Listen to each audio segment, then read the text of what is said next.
I started cooking very early. Just before I finished culinary school, we got scouted, went to the US, which was supposed to be for 6 months, ended up being 5 years. I arrived there with no place to live, no job, nothing. I would wake up every day and walk from door to door with my chef jacket and knives, ready to work. Come back the next day, come back the next day. And the chef gave me an opportunity in a French bistro in Manhattan. I just moved from one restaurant to another, working up the ranks. Went from a French bistro to a French Korean fusion restaurant to a French Japanese restaurant. Ended up being executive sous chef for a French restaurant group called Maison Kaiser. And then I met Alain Ducasse. He gave me an opportunity to work for him in France, and I was grateful to be part of the team of chefs that won 2-star Michelin for Le Maurice in Paris. And I came back and opened up this space, really humble beginnings, and gave me the grit that I needed to actually run a business. Because of how difficult it was for me, that is the same reason why you guys are here today. Because whatever I can do to make it easier for you guys is important. And your growth is my growth is your growth. And that's how it should be.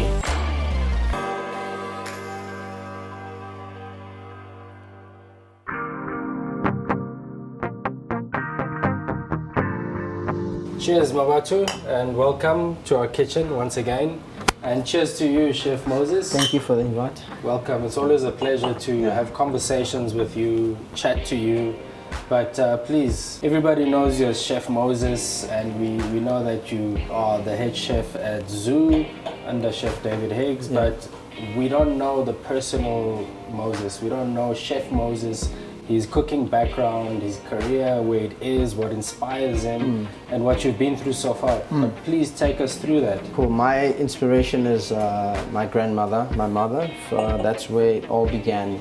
They used to cook up so many great food as I was coming up, and I fell in love with what they used to do in the kitchen, and that from there I'm like, okay, maybe I can make a profession out of this. I studied in Olive Chef School in Bloem, and then from there I got internship to Hermanus. After that, then I got my full-time job at the Marine Hotel.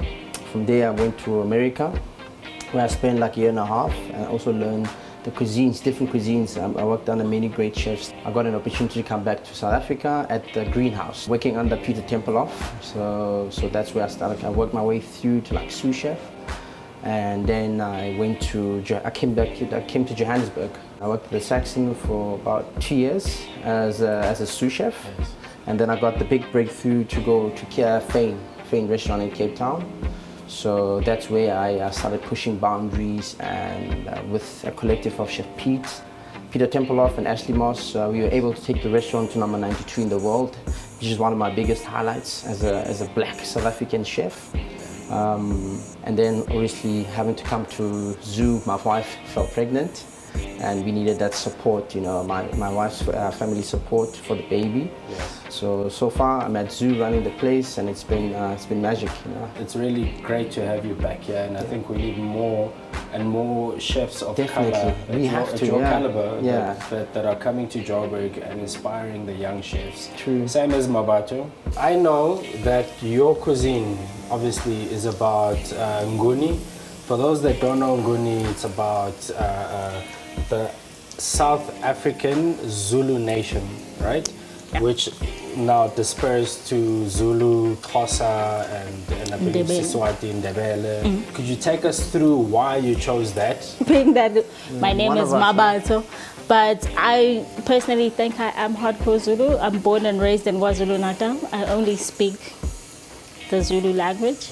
I'm Zulu by experience, Sotho by name. Understanding the food that you cook and your philosophy around cooking and the type of style that you decided to stick to and represent us all over the world. What inspired that, and at what stage did you get to this? I went to culinary school in Cape Town. After culinary school, I thought I was ready for a top 10 restaurant, but I don't really taste well. Okay. So my CV is not the best.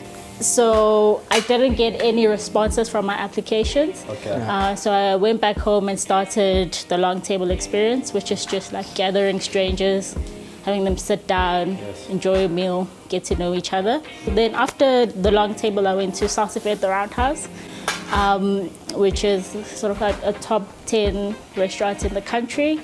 That's where I feel like my style of cooking sort of like started in terms of like going towards the more fine dining side. Yeah.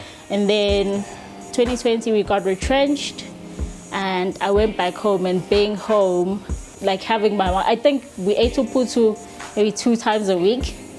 Like spending time there and eating our food, I was like, why can't our food also be in like fine dining restaurants? Because I think Black chefs have always been speaking about representation within the industry.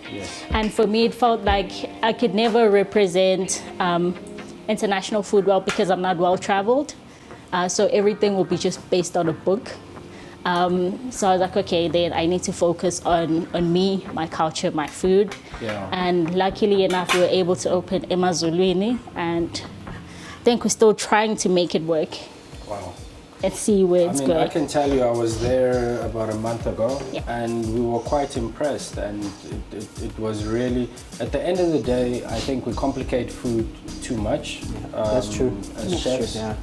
And I think what you've done there is actually, reduce it to one focus, and the focus is in the flavors that we see on the table, flavors that we grew up with, but just packaging it nicely so it can be sold to the public is what I saw.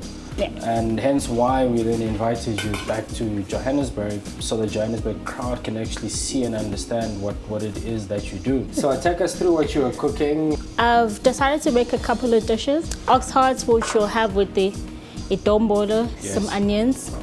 And then we have the chicken gizzards going, which is sort of like an Indian-inspired flavor. We're having it with some curried yogurt. And then we're going to have just some lamb kidneys grilled with the chimichurri sauce, just to add that freshness to it. Indian cuisine is actually my favorite cuisine.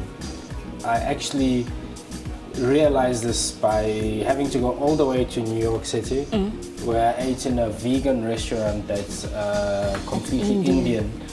And that was the first time, as a Black South African, meat is on our plate. It's a staple. All the time, every day. So when you don't have meat on your plate, it's almost like you've lost something. And when I ate at that restaurant, which is completely vegan, every time I ate there, I felt there was nothing missing. There was no meat. But while we're waiting for this to cook, Mmabatho, tell us about the pressure that you might be feeling as a female chef, first of all, and secondly as a Black chef. I mean, that's double pressure. It's very difficult. I definitely feel the pressure, especially because I think I'm very defiant. I'm always like, I want to do things in my own terms. So it's very hard when you want to represent, but also you don't want to speak for everyone, because I do think everyone has a unique voice.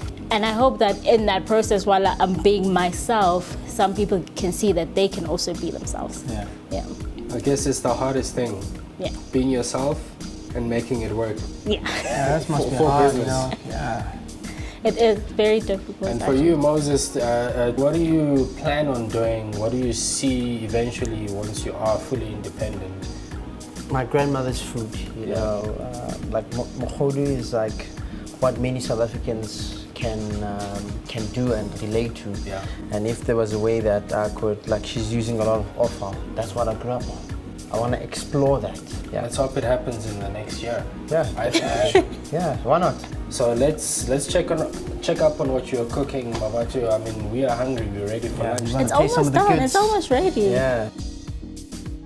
So, Mmabatho, this looks like some African peasant food transformed into a fine dining, beautiful dish that's paired with a beautiful Stella.